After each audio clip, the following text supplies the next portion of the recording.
Lijep pozdrav, danas malo govorimo o dionicama i kako ulagati u njih. Dionice su vlasnički korporativni vrijednosni papiri koji nemaju određeni rok dospijeća, odnosno dionice smiju izdavati isključivo dionička društva.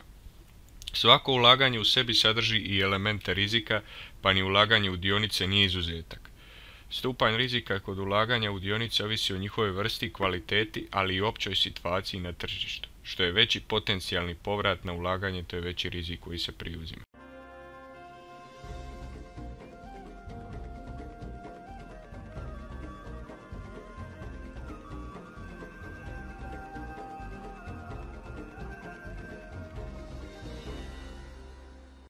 Sad glavno pitanje koje će mnoge buniti je to, a zašto dionička društva uopće izdaju dionice? Znači, dionička društva prikupljaju temeljni kapital izdavanjem dionica. Postoje dva tipa dionica, obične, odnosno redovne i povlaštene ili ti ga preferencijalne dionice. Povlaštene dionice za razliku od redovnih ne daju pravo glasa, ali nude pogodnosti ulagačima. Primjerice, svaka dionica, odnosno dionicom imate pravo na dividendu. Najčešće unaprijed utvrđenom novčanom iznosu ili određenom postotku nominalnog iznosa dionice. Što je dividenda? Dividenda je zarada po dionici koja vam dolazi mjesečno ili godišnje, odnosno ovisi. Pravo na isplatu dividende prije isplata dividendi običnim dioničarima, a nakon plaćanja kamata, te prednost u raspodjeli likvidacijske mase poduzeća u odnosu na obične dioničare. Koje su temeljne koristi stječu kupnjom dionica? Kao što sam malo prije rekao, znači pravo na udjel u dobiti isplativ u obliku dividendi. Znači od cjelokupne dobiti trgovačkog društva vi s određenim brojem dionica koliko imate dobivate svaki mjesec određenu cijenu, odnosno određeni novac. Također od dionica imate pravo na proporcionalni udjel u imovini društva u slučaju njegove likvidacije. Što to znači? To znači da imate društvo. Što znači u biti likvidacija? Likvidacija znači prestanak postojanja te firme, tog društva dioničkog. To znači, ako je sveukupno ta firma imala 1000 dionica, a vi ste imali 500 dionica, znači vi ste bili 50% vlasnik, na temelju tog postotka vi dobivate najviše od svih ostalih, znači udio u imovini nakon likvidacije, odnosno nakon konačnog prestanka postojanja. Što je još karakteristično? Znači pravo upravljanja koje se realizira glasovanje na skupštini dioničara, to znači ovisi koliko imate dionica, toliko zapravo praktički vi imate glasova. Znači ako ja imam 50 dionica, ja imam 50 glasova. A ako imam 100 dionica, onda imam 100 glasova i tako dalje. Pravo prvokupa u slučaju novog izdanja dionice, to znači da možete kupiti novu dionicu u slučaju, odnosno prvi kupiti dionicu u slučaju novog izdavanja dionice. Ako ova recimo, ne znam ni ja, zastari ili ne znam ni ja, što se može sve dogoditi. Uglavnom, ograničenu odgovornost u slučaju likvidacije društva te ograničeni pristup poslovnim knjigama društva.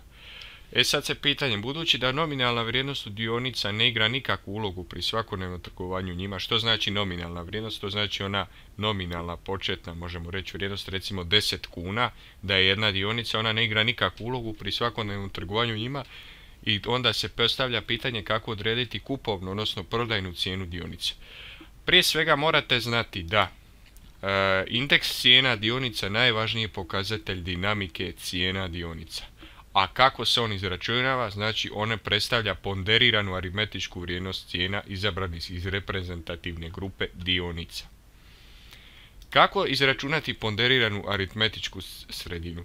Znači uzet ćemo primjerice, želimo procijeniti narudžbe za sljedeći mjesec na temelju narudžbi od protekla 3 mjeseca. Znamo da će narudžba za sljedeći mjesec biti najsličnija narudžbi za prethodni, a najmanja za prva od 3 mjeseca koji uzimamo u obzir. Stoga možemo odlučiti prethodnom mjesecu dati ponder, odnosno multiplikator 0.5, onom prije njega dajemo 0.3, a onom prvom dajemo 0.2. Morate paziti da je zbroj multiplikatora, odnosno pondera, uvijek jedno cijelo. Ukoliko je recimo narudžba bila za prvi mjesec 100 komada, za drugi 90, a za sadašnji 120, izračun bi trebao izgledati ovako. Zagrade 100 puta 0,2 plus zagrade 90 puta 0,3 plus zagrade 120 puta 0,5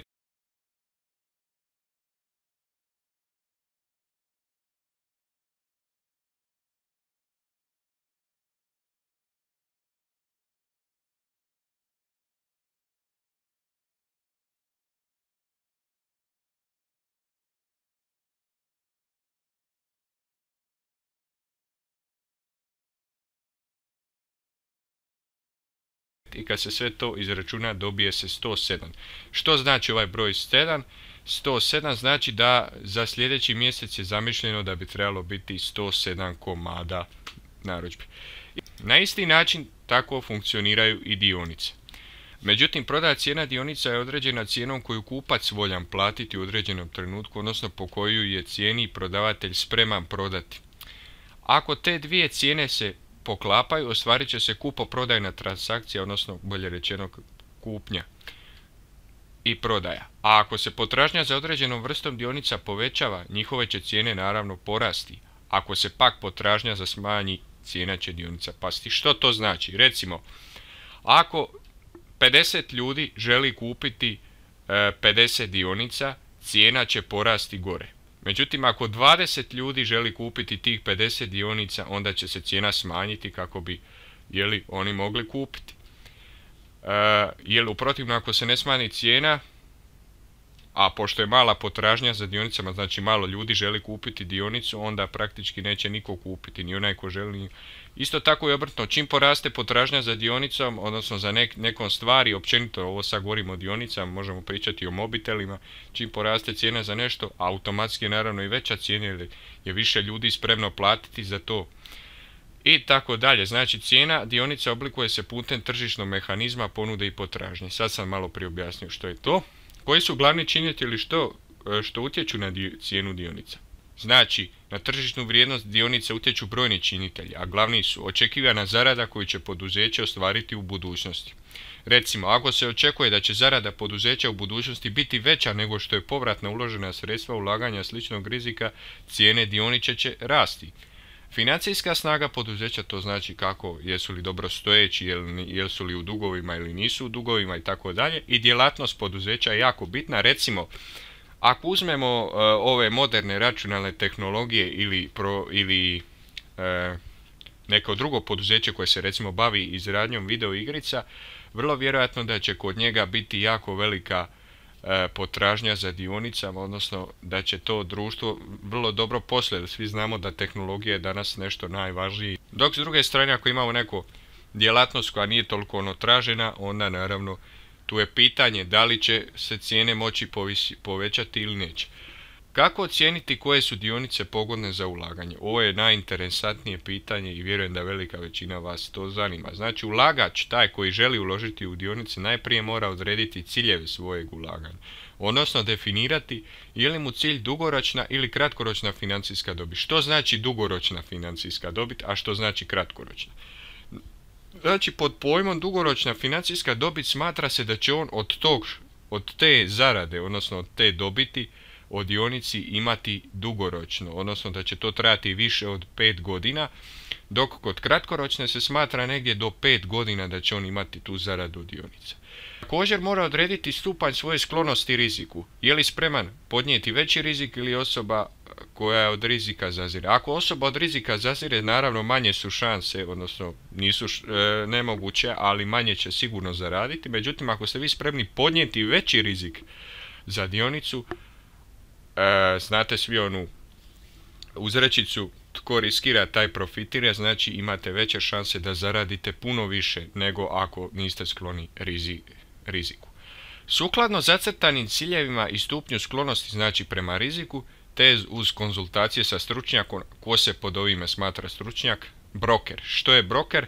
Broker je osoba koja je posrednik prilikom prodaje dionica. Znači da biste vi prodali dionicu na burzi, burza je naravno tržište kapitala, ne samo kapitala, može biti i tržište rada, ali da ako ste vi spremni prodati dionicu, vi morate imati brokera, a to je onaj posrednik pri kupnji. Znači on će vam naći nekoga ko je spreman kupiti vašu dionicu i vi mu za uzvrat dajete od te prodaje određenu proviziju. I također investicijski savjetnik, to vam je savjetnik koji vas savjetuje u ulaganje u takve stvari. I naravno poslije toga ulagač će se odlučiti za vrstu dionica koja mu najviše odgovara. Evo, imamo jedan primjer. Za investitore s većom averzijom prema riziku, to znači konzervativne investitore, znači investitore koji odbijaju, što znači pojam averzija, to znači nekakva odbojnost, znači to su oni ljudi koji previše zaziru od rizika, pogodne su dionice kompanija koje su jake i ugledne te vodeće u svojoj industrijskoj grani. Malo prije sam spomenuo, to bi bile nekakve industrije video igara, tehnologije, društvenih mreža i svega ovoga modernijega, koje su ostvarile znači stabilnu zaradu u prošlosti i redovito isplaćuju dividende. A recimo rastuće dionice izdaju poduzeća koja zarađuju nadprosječne dobiti u odnosu na ostala poduzeća u gospodarstvu. Što bi bile rastuće poduzeće? Znači rastuće poduzeće najčešće se prepoznaje po liniji kvalitetnih proizvoda. Što bi bio nekakav kvalitetan proizvod? Znači proizvod koji se neće brzo pokvariti, koji će trajati duže vremena, koji ima nekakvu garanciju i jamstvo. I to je potrebno u razvoju i učinkovitom razvojnom i istraživačkom sektoru. Znači takve kompanije zadržavaju veliki dio svog profita kako bi ulagale u istraživanje i razvoj. Investitori koji ulažu u takve dionice ne računaju na znatnije dividende nego se nadaju porastu cijena dionica. A sad slijedi sljedeće pitanje, kako se informirati o kretanju cijena dionica na tržištu? Ovo je vrlo jednostavno. Imate preko interneta koliko god hoćete sajtova. Onaj prethodni sajt koji sam vam pokazao u klipu konvertiranja valuta, ostavit ću vam link, matav.net. Tu sam pokazao, to je jedan odličan ekonomski sajt koji prati kretanje cijena dionica. Također, ako ste iz Hrvatske, možete se informirati na stranicama Zagrebačke burze d.d. na adresi naslovna Zagrebačka burza. Također u dnevnim novinama i od brokera vašeg, znači posrednika pri kupnji, odnosno prodaji. Ali moj vam je savjet, naravno velika većina vas koristi internet, informirajte se preko tako tih sajtova. I sada zadnja stavka ovoga našega videa je ta kako kupiti dionice. Za kupnju i prodaju dionica investitor se treba obratiti svojem brokeru. Osim što je ovlašten za obavljanje kupoprodajnih transakcija na burzi, znači za vašu kupnju, odnosno prodaju, na burzi za račun trećih osoba, broker vam može pružiti informacije i savjete o ulaganju dionica. Iako je konačna odluka o ulaganju kao i rizik ulaganja uvijek na onome tko ulaže svoja novčana sredstva, broker vam savjetom može pomoći u ostvarivanju vaših ciljeva ulaganja. U sljedećem videu dionice vam pokazat ću vam u praksi kako se kupiti dionice. Ima jedan sajt, imate također i aplikaciju za taj mobitel preko kojeg možete kupiti dionice. Ja ću pokazati to u praksi. Naravno neću ja zapravo kupovati dionice, ali ću pokazati simulaciju preko koje vi zapravo možete i zapravo kupovati dionice. I to je to za ovaj video. Kao i uvijek pozivam vas da lajkate, šerate, ostavite komentar. U komentare obavezno napišite što biste vi htjeli vidjeti u sljedećoj epizodi. I to je to. Lijep pozdrav i vidimo se do sljedećeg puta.